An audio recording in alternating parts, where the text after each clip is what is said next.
All right. Well, good afternoon, everyone. Good morning, everyone. We are excited to have you here for our first of a three-part webinar series, Let's Talk. Today's conversation, we're joined by a fantastic group of panelists that I've been looking forward to today very much. And so before we get into any specifics, I want to thank you for joining us. I want to thank you for joining us in this space. I'm Dr. Ricardo Romanillos. I am the Senior Director of Programs for the National Alliance for Partnerships and Equity. And it is our honor, and I'm humbled by this, by you joining us here today, and I'm honored to help create this space where we can start having these conversations. It is our hope, it is our focus through these Let's Talk conversations that we can start creating a space where we can start envisioning where our educational systems are going. We've been paying a lot of attention recently to the spotlighted inequities that have come to light. And so it's our hope that we can start to envision a road forward. And that's what today is getting us on. That's why we're joined by a group of fantastic leaders in their own right, and that we're going to get into that. Before we get into the panel and before I have Lisa introduce herself, I want to acknowledge all the students, all the families, all the educators on the ground that are working courageously, that are working tirelessly, frankly, to see to their students. As I see Facebook and I see all my friends still in the classroom deal with this transition time and deal with everything, and as I think about everything from a parent's lens, there's a lot going on. So I want to give space for that and realize that a lot of us are coming with a lot of emotions, a lot of weight today. So I hope today is part of that process moving forward. This webinar series is made possible through the NAPE Education Foundation's Educators Equity in STEM 2 project, which is graciously funded by the National Science Foundation Advanced Technological Education Program. So through that fantastic funding, we're here today and able to make this webinar available to you. So we've all become super Zoom professionals lately. I know I have on the fly, but some housekeeping before we get into questions. Microphones and cameras will remain muted and off for this webinar. I see that everybody's in the chat box, which is superb. Keep on using that. But there are two ways to interact today in this webinar. There's the chat. We want to invite you in that chat box to interact with your peers, interact with like-minded individuals, network, connect. This is the place to do that. We also have the question and answer function. We're going to carve out at least 10 minutes at the end for question and answers, where we want to invite participation from you. We want to see what's top of mind for you. And so include in that question and answer at the bottom of your screen, in those buttons, you'll see Q&A. Now, Ashley Conrad, our Associate Director of Programs, is going to be monitoring both of those channels and checking up on things and making sure that everything is running smoothly, running seamlessly. And so if anything comes up, she will let you know. But keep the interactions going, keep that rising up. We want to hear from you, and certainly you are as much a part of this conversation as those of us who are on the panel, okay? As we center today, I know I've given a little bit of voice to this, but through, I want to share with you something that has become kind of our touch point for today. And I'm going to share my screen. And quick thumbs up. Yes, we're seeing yes, thank you. A touch point for us today is NAPE's COVID-19 recovery position statement. In light of everything that we're facing, we really wanted to give a focus on how we're going to move forward. We wanted to start having this conversation now that so many more of us are aware of the inequities that students are facing, that families are facing. We want to start thinking about how can we position ourselves, how can we start imagining an educational system that works for all of our students, that works for our students that have been on the periphery for so long. And so this is our touch point for today. It's our touchstone, if you will. And that's going to be centering our conversation. How can we move forward and not go rushing back to an old standby, to an old way of doing education? How can we move forward, not necessarily just return? So with that, I want to invite our moderator for today, Dr. Lisa Williams. She is the Director of Equity and Cultural Proficiency for Baltimore County Public School System in Baltimore, Maryland. And as if that weren't enough, she is a valued and highly regarded NAPE keynote speaker and instructor. And so I am going to step back at this point and turn it over to Lisa to introduce the rest of our panel today. Good afternoon, everyone, and thanks so much for that introduction. Again, my name is Lisa Williams, and it is my pleasure to be with you today to talk about such an important topic. And so without further ado, I'm going to move very quickly through the introductions, and then we'll jump right into the questions so we can get your feedback toward the end of our engagement. Dr. Baron Davis, can you just wave to the people? Dr. Davis is the Superintendent of Schools in Columbia, South Carolina. Mr. Snehal Bhakta is a CTE Director from Clark County, Las Vegas in Nevada. And Dr. Carolyn Zachry is a State Director of Adult Education in Sacramento, California. And so those are really abbreviated descriptions. And so panelists, I would invite you to share anything else germane to your role as we get into this discussion. And with that, thank you all for agreeing to participate, and let's jump right in. So the first question for consideration will be directed to you, Carolyn. What are some of the inequities that are being highlighted and magnified by COVID-19? So thank you very much, Lisa. I would say that the largest inequity that we are finding across all levels of education is related to technology. And specifically here in California, in our adult education system, we have done a survey and found that 90% of our programs are doing some type of remote or distance learning. However, of our survey respondents, 31% of the respondents stated that only 80% or more of their students were connected to the internet. So we know that we have a significant number of our students who do not have any type of an internet connection. So not only is access an issue, but knowing how to use the technology increases the inequities that we're seeing. And this can be from just the knowledge base that a student has to use the technology, as well as their internet data usage limits and bandwidth. So that's what we're seeing. I'm seeing right now as one of the biggest inequities has to do with technology. Thank you. Who'd like to jump in? This is Snehal.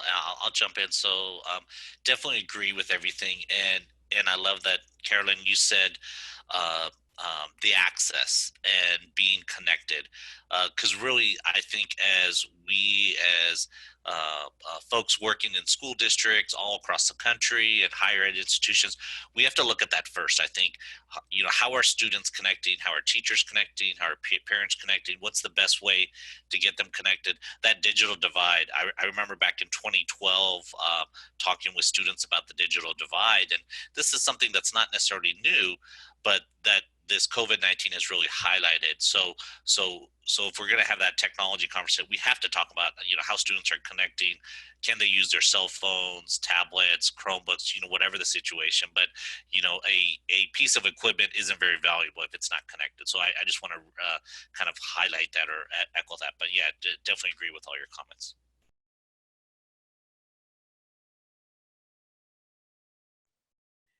We can't hear you. That would work, wouldn't it? I think the educational inequities are absolutely something that exists. What I found also, and we're really trying to highlight, is just community inequity. And I try to frame it in community inequities because I think education is a part of the community. So that's a portion of the inequities that exist. But I've seen inequities not just in digital divide or access to broadband, but even affordability. Even if I can provide the access points for you, can you afford to pay a monthly fee for that access? We've seen inequities when it comes to meals and providing nutritious meals for our students. I've seen inequities when and that includes not just children, but also senior citizens in our communities, some of the most vulnerable ones when it comes to making sure that they have meals that they can eat on a regular basis. I've seen individuals be able to go out to the grocery stores and purchase food as they see fit, but some individuals in our community can only purchase food on the 1st and the 15th of every month when they receive their Social Security's check. And by the time they get to the grocery store, all the food is gone, all the bread's gone, all the toilet paper's gone, all the water's gone. And so that creates a gross inequity there. There's inequities in healthcare and access to healthcare. Individuals who doctor's offices have been closed or who rely on public health services. They don't have an individual personal physician that they could just simply pick up the phone when they have some sort of ailment or issue to talk to directly. And so they really depend on clinics for support. And so, and then of course, income disparities and inequities that exist based on the types of jobs that have been lost and those that have been retained. And so I try to frame the whole thing in community inequities that exist. And I think this has really exposed those things in our country, and specifically right here home in our community. Thank you all. I think your response is really great, create a great context for us to begin to think about the very nature of the ways in which inequities are showing up across the spectrum, right, in public education. And so you shared, Baron, a couple of things that I'd like to kind of have us consider.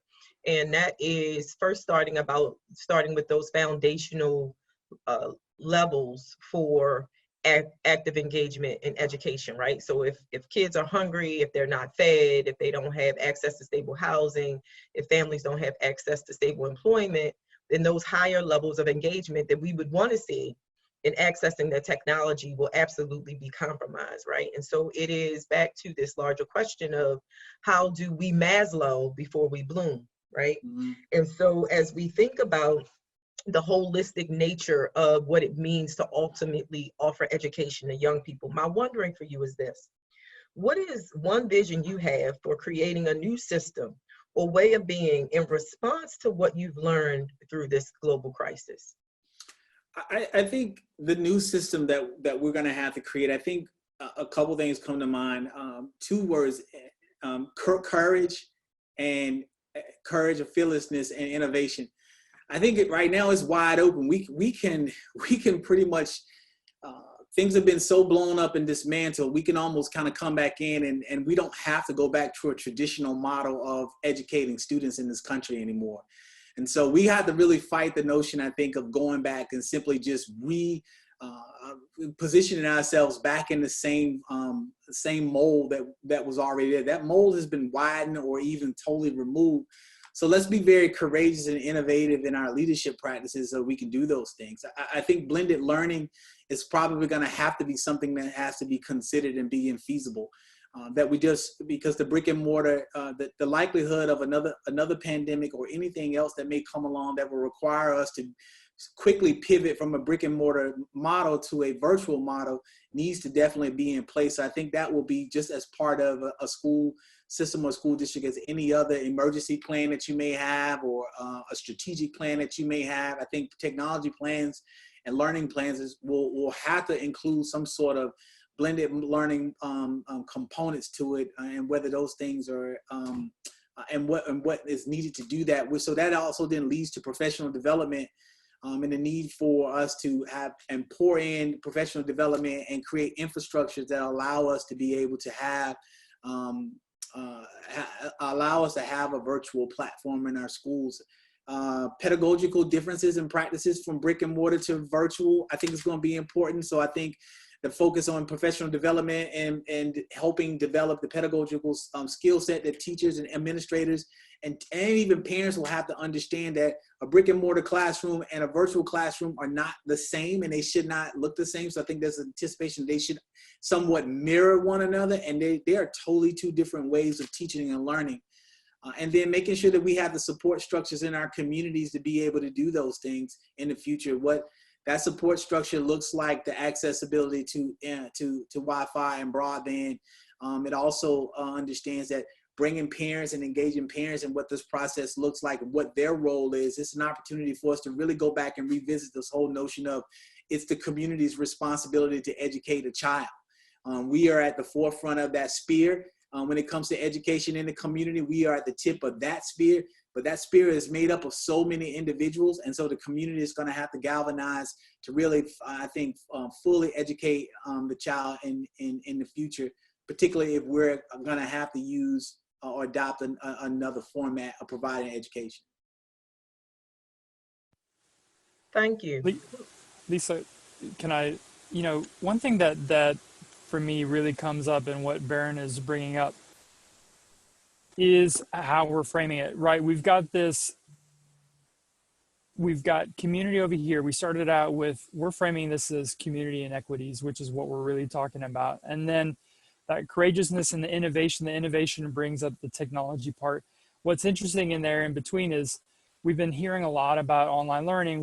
We need to change from the idea of education being a brick and mortar place that we go to something that is an experience, but central in all of that, right? And one of the things that I want to always be sure we keep front and center, going back to Lisa, what you said in terms of Maslow before Bloom, this is ultimately a relationship business, right? We're in relationship with students, we're in relationship with communities. This is a place where communities come together.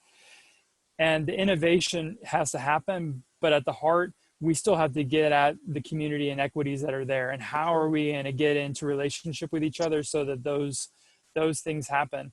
But I think Dr. Davis is spot on. This is a chance for us to leap forward and imagine something new. Sure. And certainly I want to invite our other two panelists to share on that question. But I think that the other piece of that, right, to your point, is we got to deal with the fact that there are so many communities that are estranged from even touching the vision that was just espoused, right? School districts across the country have significant portions of their population who they have not talked to for 8 weeks, right? Because of lack of access, irrespective of if Chromebooks or MacBooks or book books were sent to them, right? This is how much turbulence those communities are in. So as we work toward that vision, how do we deal with the marginalization that this moment has exposed in our larger society? So now, other thoughts about this question of the vision that is emerging for you from this crisis? I'll just chime in, and I think what better opportunity that we have to really, quote unquote, blow up education than a global pandemic, right? Everything we've talked about, I don't think anything's new as far as what's already been known out there, as far as some of the inequities. This global pandemic, it's highlighted all of that. But I think, Lisa, what you're talking about, that communication with parents, how do we combine a blended learning model and a classroom model? And really the definition of a classroom, is it really defined by the four walls in a building? Absolutely not. Learning should happen wherever a student is, whether it's at home, at school. And I think, looking at also that mental health piece, there's been a lot of talk about, hey, we really need to focus on not only a student's mental health, but what about a teacher's mental health? Think about on the teacher's perspective, they're so used to being in a room with their students. Now, how are they able to connect and create those human relationships, right? That human aspect of education. And I think that's really the vision that I look forward to, is that how are we going to solve this problem? Because that's what education is about. We learn and we solve problems. So how are we going to solve this problem of connecting with students, connecting with families, connecting with communities?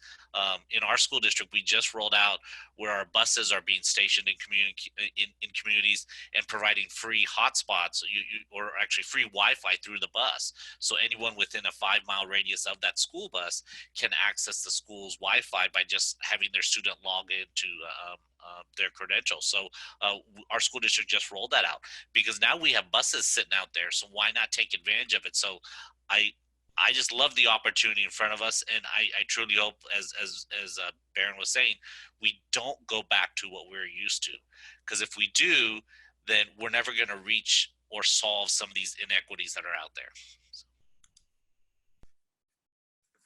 I'd just like to add that I agree with both Baron and Snehal, and Lisa, I really love your point about, you know, putting Maslow before Bloom. And we do really need to look at how we can meet those basic needs of our students and families within our communities to help them move into this new vision of education that we're going to have. And Snehal, I like we're going to, you know, kind of blow it up, and it's going to be different. And not only is it going to be different, but I think it's going to give our students opportunities to expand their learning and to extend their learning, because they won't have to be in school that 8 to 3 period during the day.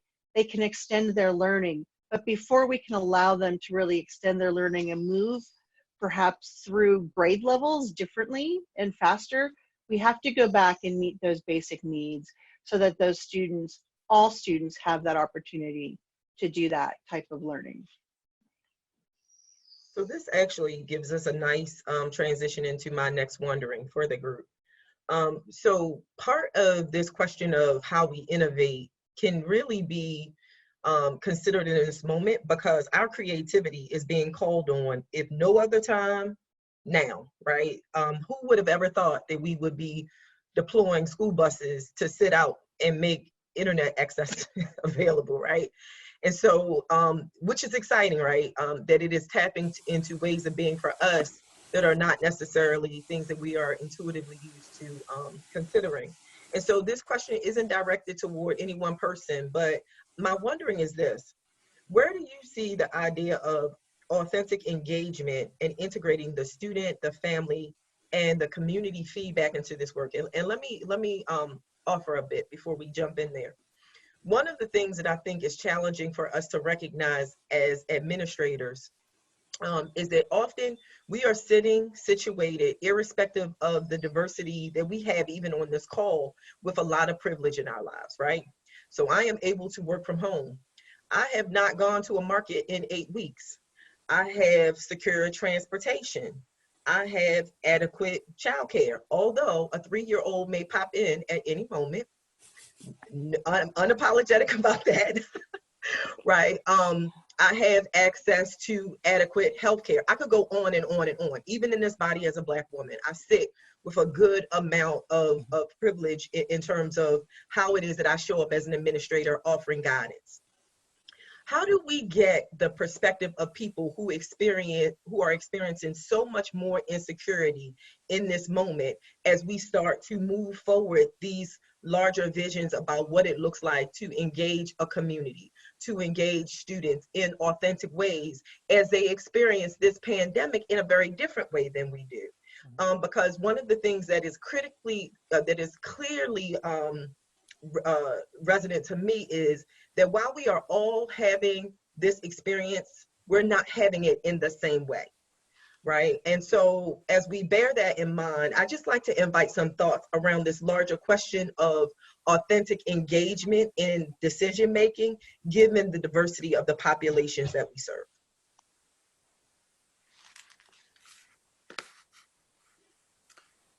I'll jump out there. I think that's a great point, a great question, and a great way to frame it for us to consider that, because I think oftentimes we often forget about you know, some of the privileges that are graced given to us. We, as I'm sure as many school districts are doing, are in the process of gathering data through our typical forms of gathering data, surveys.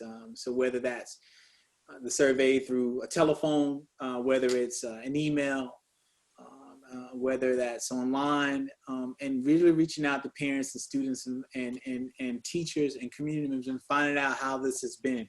We really want to know what our deltas are, what haven't we done well? We're not really looking for necessarily about praise, but really like, how do we improve this experience for our students? So we speak a lot about premier educational experiences for our students, but beyond that, and this is something that we've done, and I think is maybe beneficial to share. When you're doing those things like the feed, providing meals, you have to be visible and ask questions.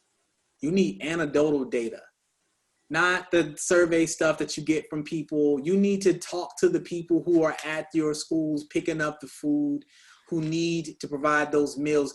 If giving you 2 meals on Friday to get you through the weekend, does that help? Does it not help? What do you prefer, a hot meal, or do you prefer cold meals? You have to be out and ask those questions. People will come into, we've used several of our school sites as testing facilities to be tested for COVID-19, asking questions of people when you're out there helping and supporting the community. That's why I speak a lot in terms of community, not about schools, but community. We are just the tip of the spear on the educational side. So ask those questions. What has been some of the challenges that you have while you out and about doing that service work and leading in those efforts? And that's also when you're participating in any type of interaction that you can, asking those questions so you can get that anecdotal data. And if you get enough people asking those questions, and you have those similar experiences as you're planning the vision, you're including all of those, all that information into that. And you may not be able to ask all that in a survey, and people won't always honestly give you the answer, but face-to-face, that contact, I think you will get those genuine responses that you're looking for that help you shape the vision for the future. I want to add to that, with regards to that authentic engagement with students, families, and community. I think one thing that really got highlighted in my mind, and what we're really trying to do in our district, is throwing out the schedule that we contact our students and parents, right?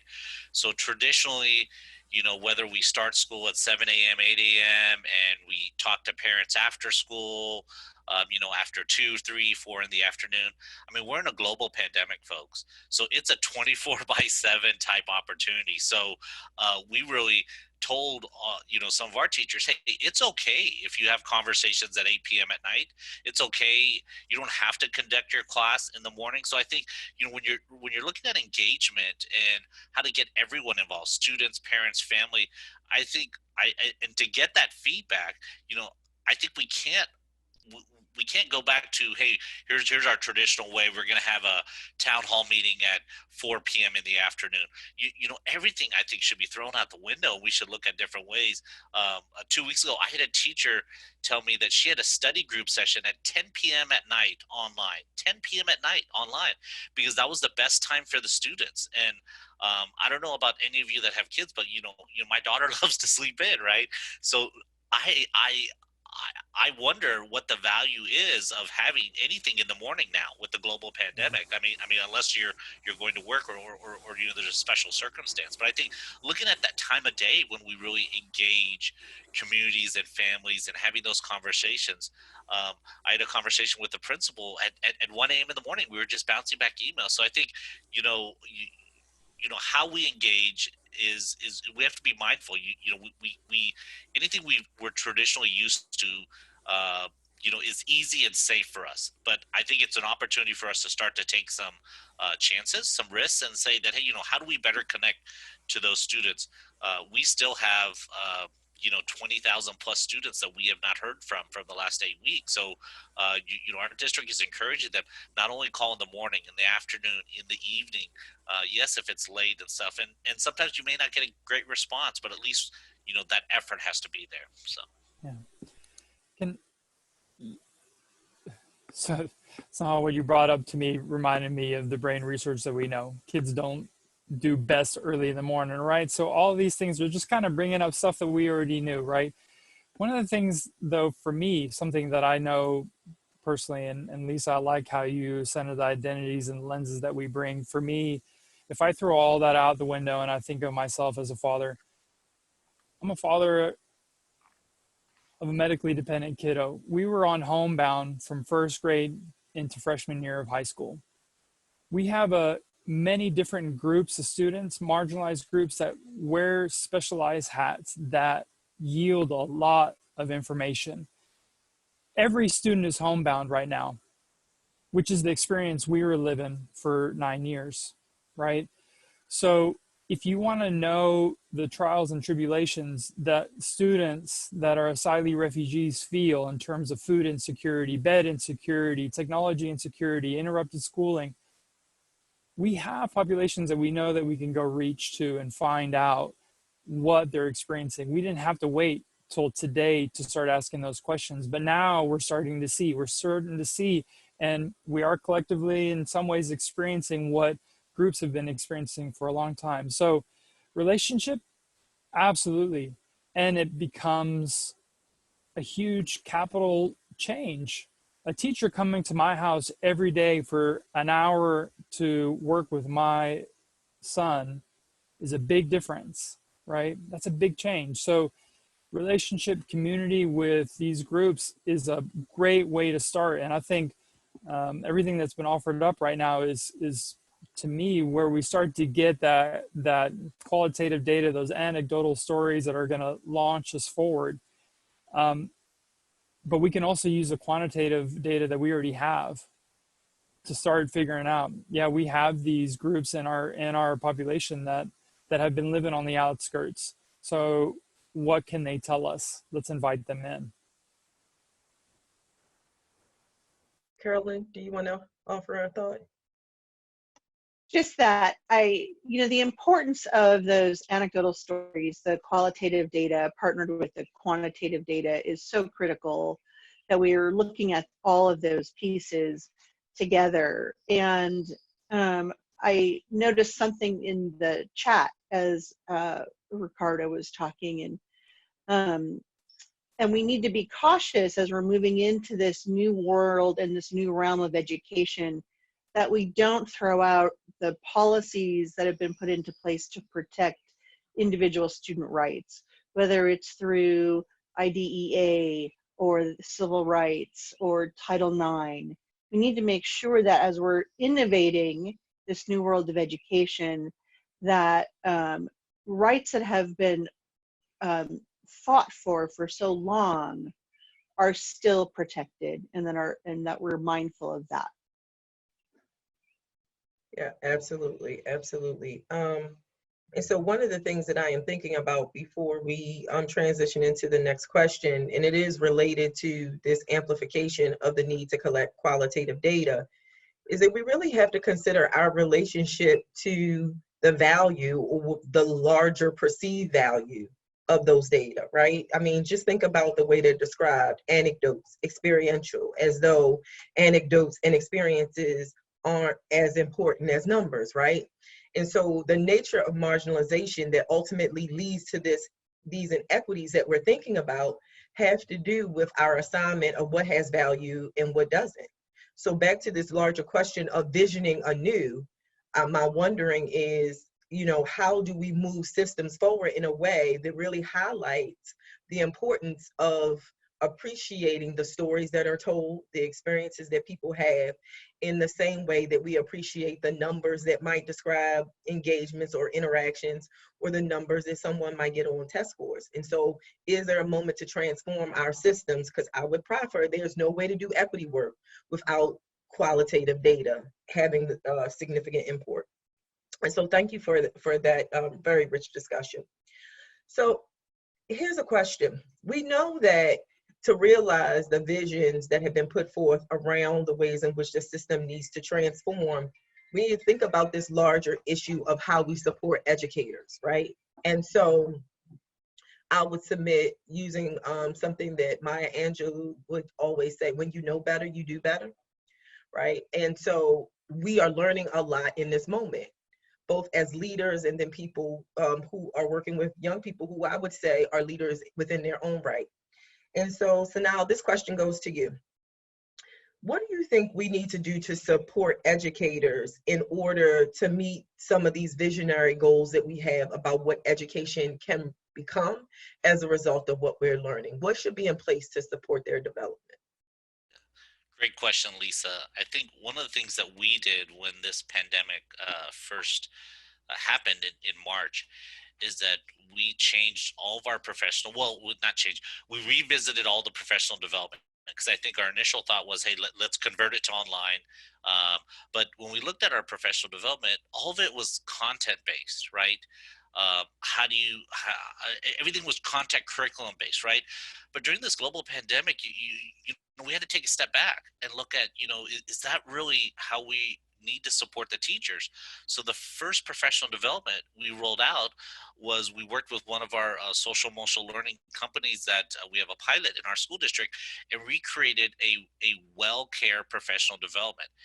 As a adult teacher, educator, professional, how do you take care of yourself first during this global pandemic? Because if a teacher can't take care of themselves at home, given their situation, family, pets, caring for a loved one, then how can we as the education system expect them to take care of their students as well? So that was one of the first ones that we did, had a tremendous amount of positive feedback from teachers. And then after that, our department, we rolled out what we call is coffee chats, right? And think about it as like those water cooler conversations that you hear about at companies and on movies and stuff. So our coffee chats are designed so that we as leaders, administrators, whomever, can still stay connected with our teachers. There's no formal topic, there's no formal conversation. It's just like what we're doing, where we're getting online, we're seeing each other, and we're just talking, we're just connecting. Because if we can show that, hey, as adults, here's how we stay connected, then teachers, can come up with their ideas on how can they connect with their students as well. So we host our coffee chats on Thursday, and what's amazing is that we've seen teachers come to our coffee chats that have not attended any training or professional development at all. They're time clock punchers, right? But now we're starting to see them reach out and stay connected, and now they're passing that along to how they're reaching out to students and everything like that. So I think when we look at educator support, we got to look beyond just content and curriculum support. Yes, technology training and all that, but you're talking about wellness, talking about mental health, social emotional learning as a professional and adult. Here next week, we're even going to have a yoga session where we show educators how they can do chair yoga, right? And it's all a matter of, the hope is that they can take that, better themselves, and that they can be better educators, better teachers for their students as well. So that's some of the things that we are looking at on how we're supporting educators. Yeah, thank you for sharing that. And as the other two panelists prepare to offer comments, one of the things I'll interject in thinking through even the origin of NAPE down to where we are at present, right? It was organized specifically as a gender equity organization, right? And so we think about this moment where schooling has been transferred into homes, right? And the social, my pronouns are she and her. And as a mother, one of the things that is really interesting as we think about the social constructions of the ideas of mothering, while being worker at the same time in this pandemic, related to your comments, this larger question of how I care for self, right? How I put my mask on first before I seek to serve others is something that I am finding specifically a lot of women who are educators really struggling to do. Because whether explicitly or implicitly, the expectation, most teachers are women, right? And the expectation that you can just do your job and teach at the same time. Well, can't you just do that without breaking a sweat, don't you know? And so I am wondering, back to this point about social emotional wellness and putting your mask on first, as it relates to these larger visions of what we can become. What are some of the other things that are coming up? Are you noticing differences in staff response through the lens of gender as you amplify and offer comments? So thank you for that entry point. I don't know if I've noticed the response through gender. That's a good point to share. That may be something that I need to do a little bit more digging into, and I think I will. And I mean, I have I know I have staff who take care of elderly parents who may have some challenges there as well. I know we have staff who have taken on the children of their siblings because of different family dynamics. And so that has increased the number of people in their home and things like that. So I know there definitely has to be some differences that we probably really need to look at more closely, so that we are providing adequate support. You know, Lisa, you know, one of the things I'm struggling with as an educator is really, I am appreciative of the opportunity that we now have a chance to really expose some of the inequities that exist in our communities. But I'm also concerned of the number of people who now see that these inequities exist. And now this has become like, these inequities have existed in schools and in communities forever. People have struggled to pay their bills forever. Students have struggled to do their homework assignments forever. It wasn't just because of the lack of the ability to come to school. There are kids who are working working multiple jobs to help take care of their families who still have to come to school. And I don't know if that grace that we should have been extending the whole time has really been there. We talk about extending grace now because I think so many of us are experiencing some of the same things. But we've walked past many of these inequities in schools for years and just ignored them and really put the blame and shift the blame back on the child, back on the family. So I'm not surprised that these inequities exist. And I don't want us to feel like once we go back to school, all of this goes away.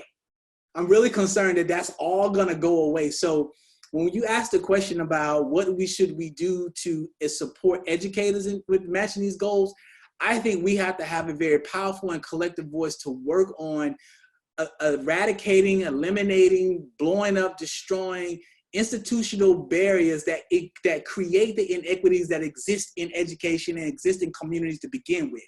The barriers that we know, the institutional practices and policies and procedures that we know exist, but we ignore. And so that's where the courage is going to come in and say, we're not going back to that.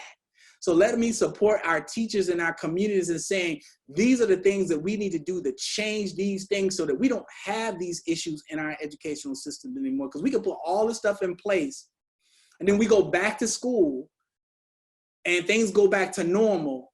Are we going to then revert right back to what we have been practicing before and then ignoring the next time Rakeem has his head on the desk and we write him up instead of asking him, what's going on? How can I help you? How many times are we going to reach out and call his mother to see what's really going on in the home? And I know there are teachers and administrators that do that, but not enough of us are doing it on a consistent basis without judgment. So let's extend that grace. We've taught kids about grit, but we've not taught and given grace. So we talk about purpose a lot, but we need to put aside our personal preferences of how things need to be. And so we need to be working on those things, focusing on grit and grace and putting purpose over preferences and really reaching out and make sure we are destroying these barriers that exist to begin with. Yeah. So let me be clear that I'm not putting a comma where you put a period. So we're just gonna leave that right there. But what I will say to add on to that is that it is my hope that in addition to all that the panel is offering for our consideration, we come to collectively appreciate that anybody's vulnerability has implications for all of us. That's right. Because to the larger point, the things that are happening now, these are not new. Some things are exacerbated. There are going to be new groups that fall into the margins. But part of our collective challenge is because anybody was ever challenged. And so the degree to which we can walk by and we can see the downtrodden and we cannot feel anything about it or do anything about it or see it as our responsibility imperils us all. And so those of us who have been doing this work prior have been trying to elevate that message, right? This is a very clear moment where we are all in the house right now, not at work. Not because of something that might be directly happening to us, but what is happening to the most marginalized of us. So I definitely hear that and receive that and don't think it needs very much more. Dr. Zachry, that kind of leaves you to kind of talk about your vision for the development of educators. I'm going on mute now. So, it's hard to follow Barron on that, but I will say this. Oprah Winfrey one time said, "Now that you know, you can't ignore it." Or I don't have her quote exactly right, but it goes to exactly what both Lisa, you, and Barron were saying. Our heads are out of the sand now. We know that we have these inequities in education and in our communities, and we can't go back. And I don't think things are going to go back to normal. I think we have a new normal.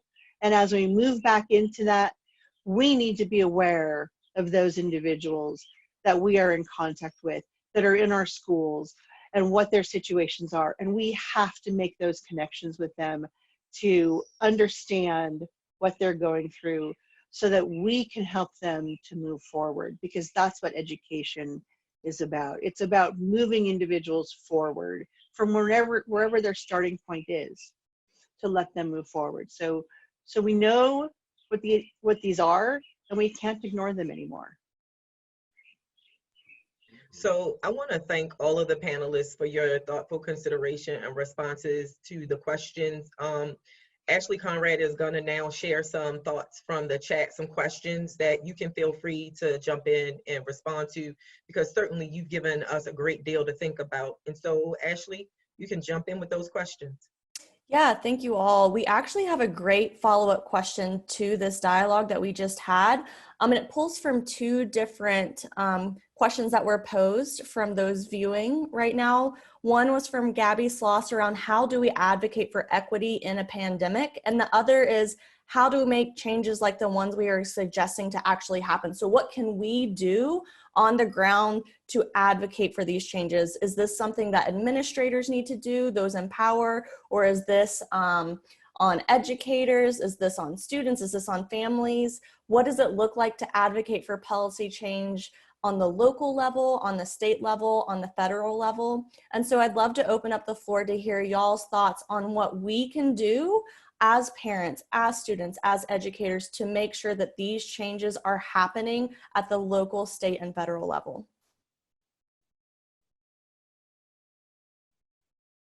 So I'll ask whoever feels called to go ahead and share. I'll start it off. It's a great question, and honestly, I don't know where it starts, but what I do know is that parents, communities, elected officials, their head better not be in the sand, and they know it all now, because this global pandemic has brought that light onto all these inequities, all these challenges that all of us that work in this space knew about, right? So now that everybody knows, globally, or especially here in the US, what are we going to do going forward? Who are we going to elect? Who are we going to support? What is the legislature going to talk about? What policies are the Department of Ed, your state Department of Eds are going to institute? I know many states, standardized testing is put on hold.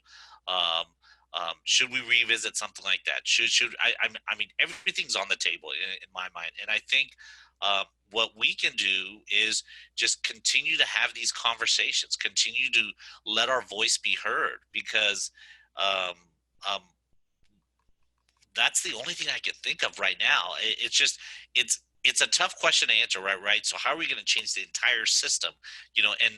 And I hear this analogy, we're flying the plane and building it at the same time. So, how are we going to deal with all these inequities and challenges while still trying to provide education as well, right? So it's tough, but I just think we just got to continue to push forward. I think we have a lot more support now. At least I hope we have a lot more support with our families, elected officials, businesses, and all that. So I think we just got to continue. I mean, maybe beat the drum louder. I don't know. Maybe some of our other panelists have some other thoughts, but it's a very fluid situation. So yeah.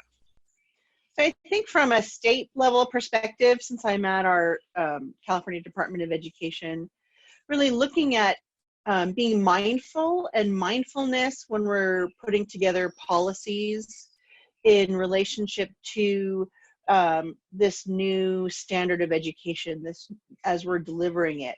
And so being mindful of the inequities that COVID-19 has really brought to light that we know have been there all the time, but thinking through those policies even more than we already do. When we implement a policy, we try and think about all different sides of that policy and how will it impact different groups.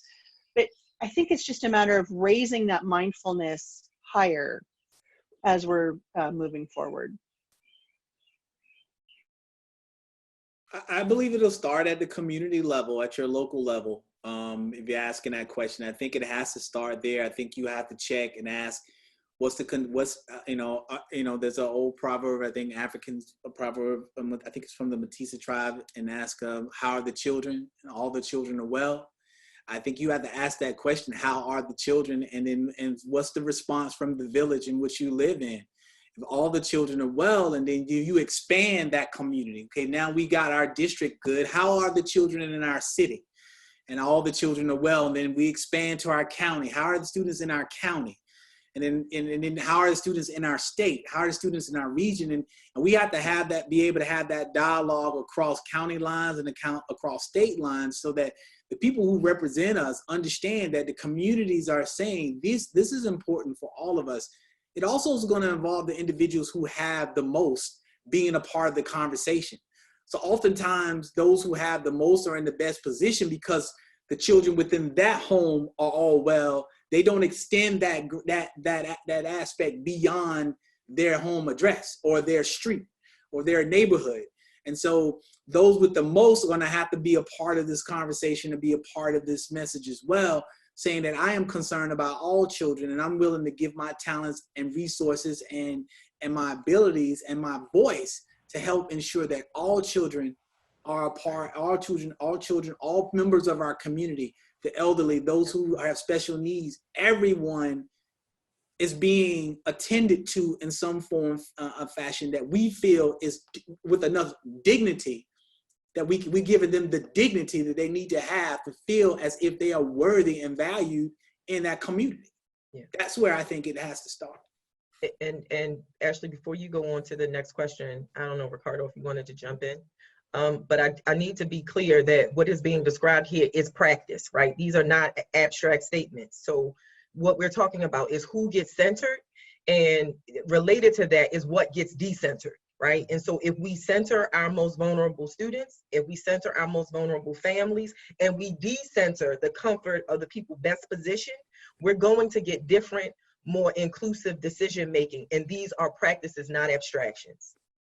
Yeah, and Lisa, that's exactly where I was going to go with this. I think as I hear the panel speaking about all this, I can't help but realize that it has stripped bare what is most important in all of this, and that it really is relationship. It is the relationships with our families, with our communities, etc. Everything else kind of fluff.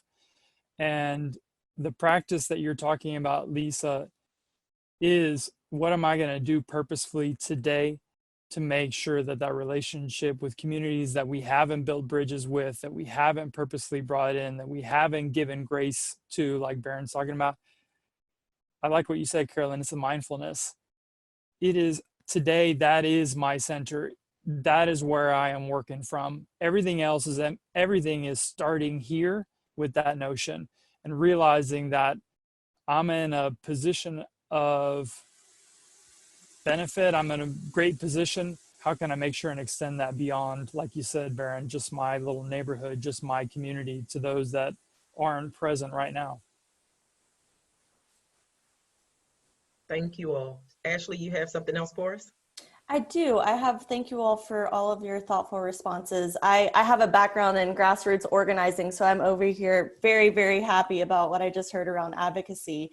And leading into that, we had a couple questions asking about how do we make sure we're being supportive and being advocates in our community, but not moving into that 24/7 time lifestyle. So there's not an expectation to be on all of the time. I know we're all experiencing high levels of stress at a baseline. So what does it look like to be responsive, to support educators to show up differently, but to not have that expectation of being on all the time, and to also center self-care? So I would love for us to end this conversation on that note and with that lens. And if anyone who feels called to share first, please go ahead. The one thing I'll say, I can't help but think of that personal practice of mindfulness. Mm-hmm. I know that's somewhat vague. I mean, both vague and in vogue, but I mean, frankly, you've got to take care of yourself first. You got to put mask on first, and taking time for yourself so that you can do both and be there for others. It starts, you got to feel you're well. So, I can't help but think of what you're talking about around PD. This changes what we do with PD, right? We're focusing in new ways, how to take care of ourselves, how to think differently, how we show up. That's all irrespective of pedagogy, irrespective of content. This is a new way of thinking about who we are and what we do. I think we have the answers, and it's more so just about putting it into practice. Yeah. And so I will also offer around this too. I agree that mindfulness is critical practice, especially to equity practitioners. And one of the things I've been sharing with people in my sphere is that boundaries are an expression of self-care, especially now, right? The deal of it is, as a Black woman, my immunity matters to me right now. I mean, well, first of all, it matters to me all the time, but it especially matters right now, right? And so how much exercise am I getting every day? How much water am I drinking every day? Am I connected to people and things that bring me joy and make me feel graceful every day, right? And so, like, giving yourself permission to have boundaries and to have structure and to care for yourself, especially in this moment, is so critically important. And if we're not having those conversations within community, we should. If we are leaders, we should be giving the people that we support permission to care for themselves so that we can get through this moment to get on the other side. So Lisa, I really agree with you on that. And I'm on the executive committee for NAPE as the past president, going off here in a couple months. And one of my colleagues on our committee commutes 4 hours a day for work. And talking with her through this pandemic, and I commuted a little over 2 hours, I think both of us are struggling with that idea of going back to that type of a commute, because we have now found the time to do everything that you just talked about, Lisa, to ensure that we are taking care of ourselves, that we're able to keep those boundaries. And I think that is where we have to look at this from the people perspective of what is more valuable to us. Is it our time to be able to exercise, or is it the fact that I need to commute to be in an office when I could actually do my job from my home? And I think that's, so not only are we thinking of education shifting, but I think it's the whole world of work that's shifting. And when we think about career technical education, that's actually something we're going to have to be thinking about, is how do we then retool students in the future for this new world of work? So, Baron, did you have something, or Snehal, you have something to say for last words, because we're right at time? Yeah, I was just gonna say the balance comes in your freedom. Be free to be who you are as you approach this equity work. You're not trying to be someone else. You're not trying to mimic someone else. You're not trying to put as many hours as someone else. It needs to be authentic to you. And then that authenticity that you have will tell you how much time you should invest in doing that, so that you can also be free to be a mother, or be a wife, or a husband, or a brother, or a sister, and take self-care of yourself. Be free to be yourself, and you'll work it in the appropriate amount of time. So I want to, go for it. Let me just add real quick. So of course, with that 24/7 lens, I also want to make sure that, I think the expectation is not that educators are on the entire time 24/7. I think the expectation is that, being flexible, right, based upon schedules. Inequities, these challenges, they don't just happen 8 to 3, right? They happen at night, they happen weekends, holidays, all that stuff. So I think we're not necessarily asking educators to put in 20 hours a day, but the 8, 9, 10 hours usually put in, let's look at putting in maybe 10 minutes here, 15 minutes here to help deal with those local issues that a student or parent may have, or to reach out to them, or different things like that. So I think when we talk about 24/7, it's not necessarily being on 24/7, but it's being more flexible to how we're really reaching out and supporting our students and our families and parents and different things like that. So, but yeah.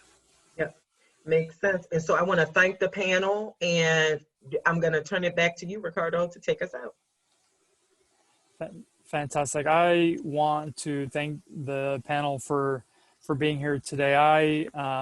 This has been a pump in the arm for sure, and I've really enjoyed it. And I've been seeing the chats going, so I know everybody's been really enjoying today.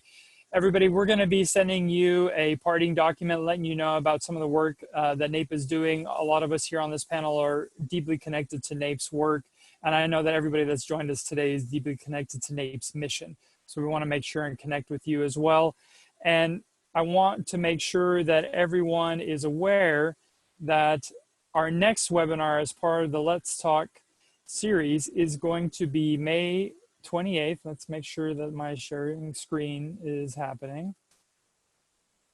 Excellent. Our next Let's Talk webinar is going to be on the 28th, so 2 Thursdays from today. We're going to be centering students with disabilities. When we talked about those groups that we know we can draw a lot of information from and centering those voices, we want to be centering students with disabilities. So join us for that. And I hope everybody in the chat box at home, let's give some snaps, let's give some applause to Lisa, Barron, Snehal, and Carolyn, because this was a tremendous engagement. So thank you so much, and we'll see you all very soon.